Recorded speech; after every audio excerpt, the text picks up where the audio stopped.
Section 8.2, Arithmetic Sequences and Partial Sums. A sequence whose consecutive terms have a common difference is called an arithmetic sequence. A sequence is arithmetic if the differences between consecutive terms are the same. Let's say you have this as an example. You have 4, 9, 14, 19, 24. This is considered an arithmetic sequence because if you take the second term and subtract it from the first term, you get 5. The third term subtracted from the second term, you get 5. The fourth term subtracted from the third term, you get 5. And lastly, the fifth term subtracted from the fourth term, you get 5. Because we get the same difference, this is called the common difference, and we say the common difference D is 5. In example 1, it's asking us, are the following arithmetic sequences? So how we're going to figure that out is by subtracting each term from each other. So I'm going to take the second term and subtract it from the first, in this first one, and I get 4. I'm going to take 15 and subtract it from 11, and I get 4. 19 subtracted from 15, and I get 4. Because I get the same exact difference each time, I say that that's my common difference, so therefore it's arithmetic. For part B, if I take the second term and subtract it from the first, I'm going to get 3. And when I take the third term and subtract it from the second, I get 5. Because right away I don't have the same difference, this is not arithmetic. I need to get the same exact number when I subtract. For part C, I'm going to subtract -3 minus 2, and I get -5. I'm going to subtract -8 minus -3, and I get -5. And when I subtract -13 minus -8, I also get -5. Because I get the same exact difference each time, that's my common difference. And so therefore this is arithmetic. And then in part D, when I subtract the second term from the first, I wind up getting 1/4. When I subtract the third term from the second, I also get 1/4. And lastly, when I subtract the fourth term from the third, I also get 1/4. Because I have the same exact ratio and the same exact common difference, this is considered arithmetic. What I want to point out to you is that each one of these that we got arithmetic had an nth apparent term, right, explicit formula, and notice where the common difference is. So in part A, our common difference was 4. Notice in that equation, it's the slope of the line. In part C, our common difference was -5. Notice again how that's the slope of the line. And lastly, in part D, if there's a 1 in front of the n that we don't see, this is 1/4. That is the slope of our line. The nth term of an arithmetic sequence has the form a sub n is equal to dn plus c, where d is the common difference, and to obtain c, we have to take the first term. That's what a sub 1 means for us. It's the first term. We take that first term, and we subtract it from the common difference, and that's going to give us the c. So let's say, for example, we have this sequence, and they already told us this was arithmetic. So I'm going to take the second term and subtract it from the first to get my common difference, which is 6. And then to find the c, I would have to take the first term, which they're calling 2, right? That's the first number in the list, and subtract it from the common difference, and I get -4. So if I put that together, I'm going to have that a sub n is going to equal 6n minus 4. In this next example, we're going to check first that we have a common difference, and then once we know we have a common difference, then we can look for our c and find our equation for this arithmetic sequence. So I'm going to check, and I can do 6 minus 2, which is 4. 10 minus 6 is 4. 14 minus 10 is 4. And lastly, 18 minus 14 is 4. So because I have that common difference, I'm going to say D is equal to 4. Now I'm going to find the C by taking the first term and subtracting it from the common difference. The first term in this problem is 2, and I'm going to subtract 4 from that and I get negative 2. So now all I need to do is use that explicit formula, which is dn plus c, and substitute in what I found. So I'm going to say a sub n is equal to 4n minus 2. In example 2, it says find a formula for the nth term of the arithmetic sequence whose common difference is 3 and whose first term is 2. So I know that the common difference is 3, so I'm going to say d is equal to 3. And my first term, my a sub 1, is 2. So I'm going to find what c is. So I'm going to take a sub 1 and subtract it from the common difference. My a sub 1 is 2 minus 3, and this gives me negative 1. So now I'm going to put it together to find my formula for the nth term by saying a sub n is equal to dn plus c. So a sub n is equal to 3n minus 1 in this question. Example 3 is a great example of what you're going to see on your test. It says the fourth term of an arithmetic sequence is 20, and the 13th term is 65. Write the first several terms of this sequence. So I'm going to show you two different ways of doing this, and you can decide which way you like it. So the first way I'm going to show you is by setting up an equation. So they're telling me that the fourth term of the sequence is 20, and they're also telling me that the 13th term of the sequence is 65. So what I'm going to do is I'm going to take the furthest number on the list of this sequence that they gave me. So in this case, the 13th number is further along the list than the fourth number is. So I'm going to start off with that, a sub 13, and I'm going to set it equal to the fourth number on the list that they gave me, plus however many spots there are as far as numbers go in between the number, the furthest number on the list that they gave me, minus the other number that they gave me. And I'm going to multiply that by d. So I'm going to be looking for d in this problem. So the 13th number in the list is 65. The fourth number in this list was 20. And I'm going to add that to 13 minus 4, which is 9, d. I'm going to subtract 20, and I get 45 is equal to 9d. And then when I divide both sides by 9, I know that d is equal to 5. Okay, so that's my common difference. And that's going to help me find the first several terms of the sequence, right? If I know that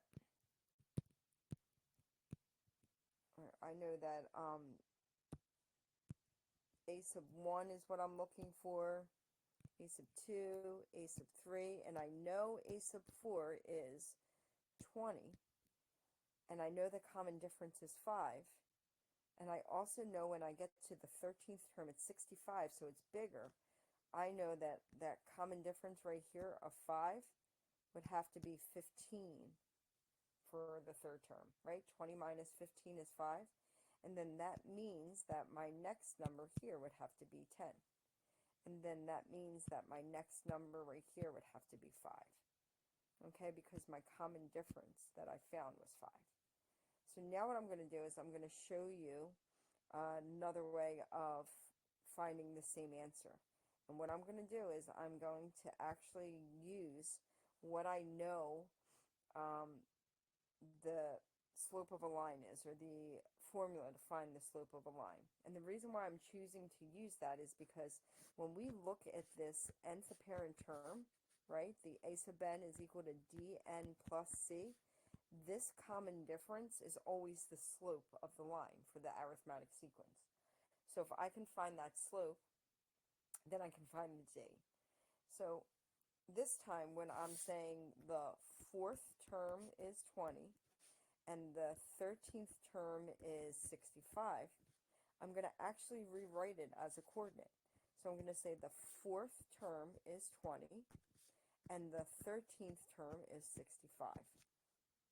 So now I have two coordinates, and I know that I can find the slope between those 2 points by finding the difference in the y's, right, the change in the y's, over the change in the x's. So when I actually do that, I get that d is equal to the slope of 65 minus 20 over 13 minus 4. So I have 45 over 9, which is 5. And that's what I found before. So you can decide which method you like. I personally like the slope of the line because I feel it's more direct.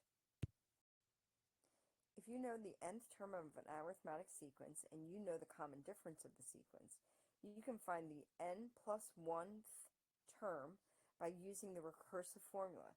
A sub n plus 1 is equal to a sub n plus d.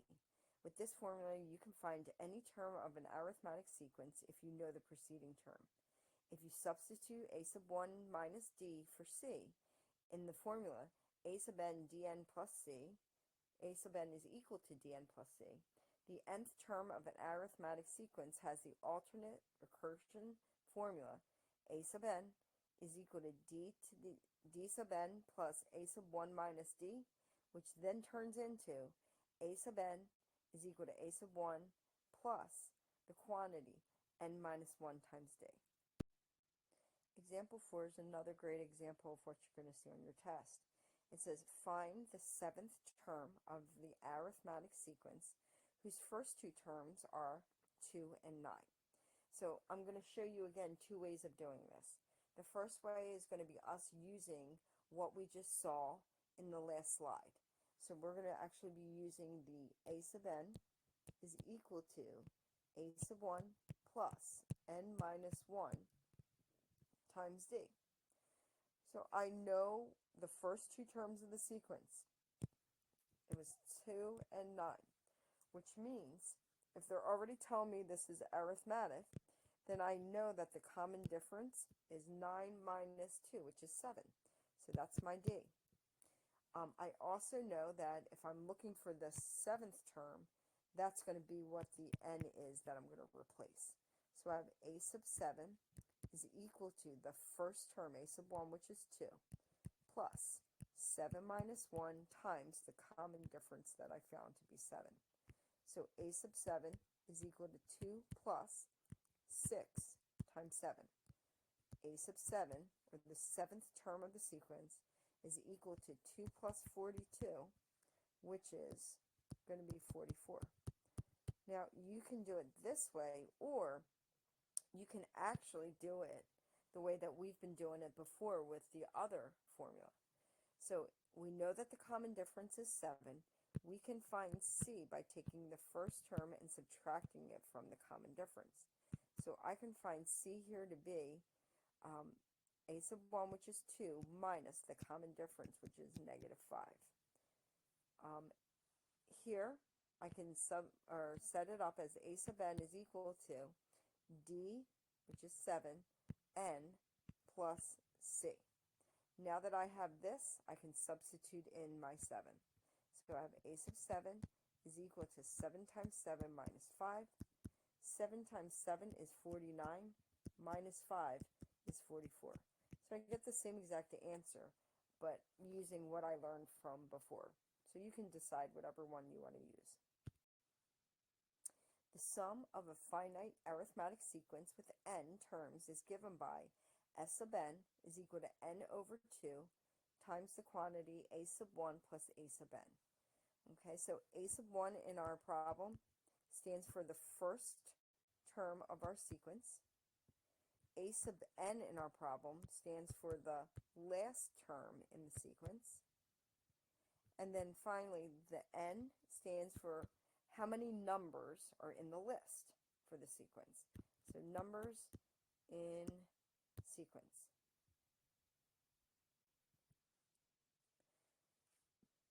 For example, they give you a finite arithmetic sequence. So I can see that I have 10 numbers in this list, so it's going to be 10. The very first number I see is my a sub 1. The last number that I see in this list is my a sub n, and then when I substitute them in, I wind up getting that s of 10 is equal to 10 over 2 times 5 plus 50, which is going to simplify to 275.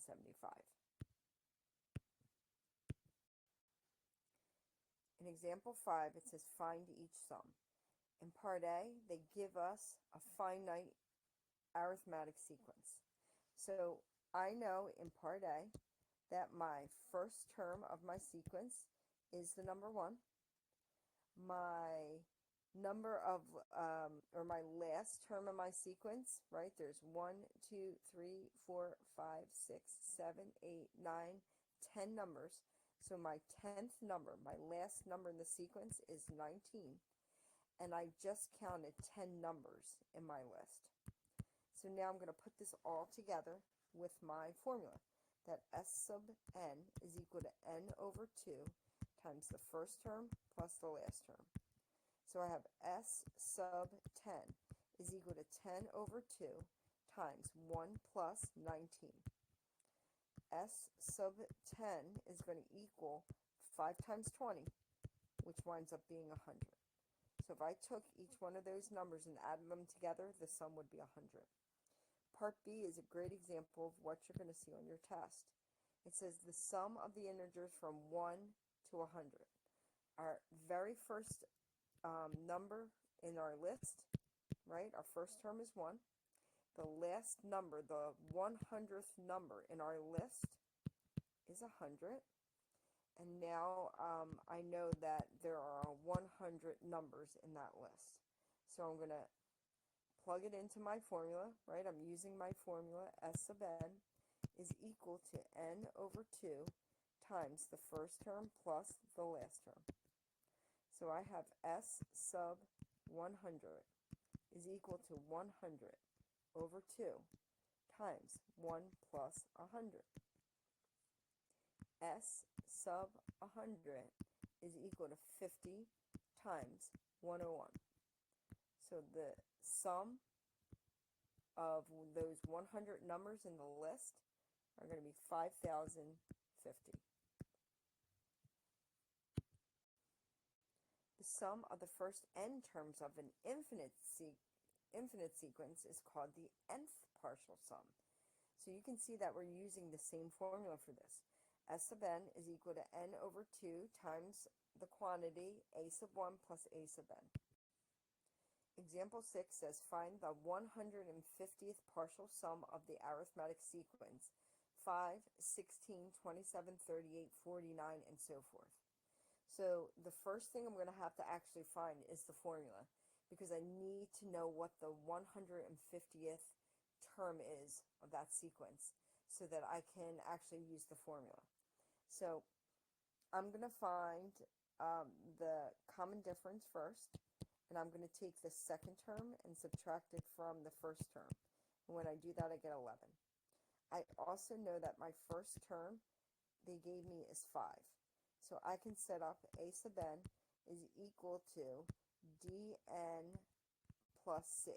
The only other thing I would need to find is the c. So c is equal to the first term minus the common difference. C in this case is going to equal 5 minus 11, which is negative 6. So I have a sub n is equal to 11n minus 6. Now that I know this, I can actually find my 150th term because I need to know that. So I'm going to say a sub 150 is equal to 11 times 150 minus 6. A sub 150 is going to equal 1,644.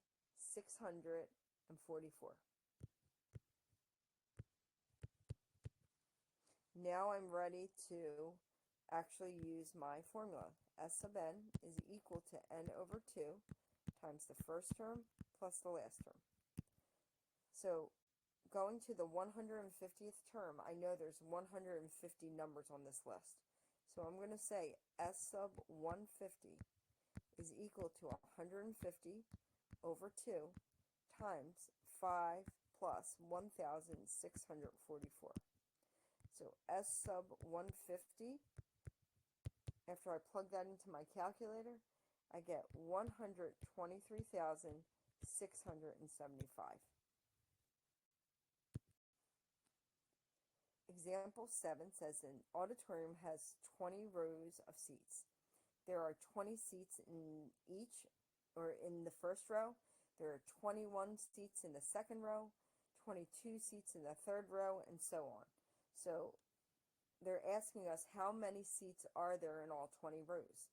So we have 20 seats in the first row, 21 seats in the second row, 22 seats in the third row, and this goes on to the 20th row. So what I'm going to need to do is I'm going to need to find that arithmetic sequence, the nth term. Then once I have that equation, then I can figure out in the 20th row how many seats there are, and then I can find the sum. So I'm going to say that let's find our common difference first by taking the second term and subtracting it from the first to get 1. Now I'm going to find my C by taking the first term and subtracting the common difference from that. So the first term is 20. When I subtract the common difference of 1, I get 19.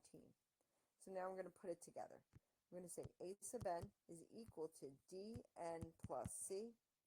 A sub n is equal to 1n, I'm not going to write the 1 in front, plus 19. So now that I have this equation, I can find how many seats are in the 20th row. So I'm going to say A sub 20 is equal to 20 plus 19, which is 39. So now I'm ready to use my sum formula.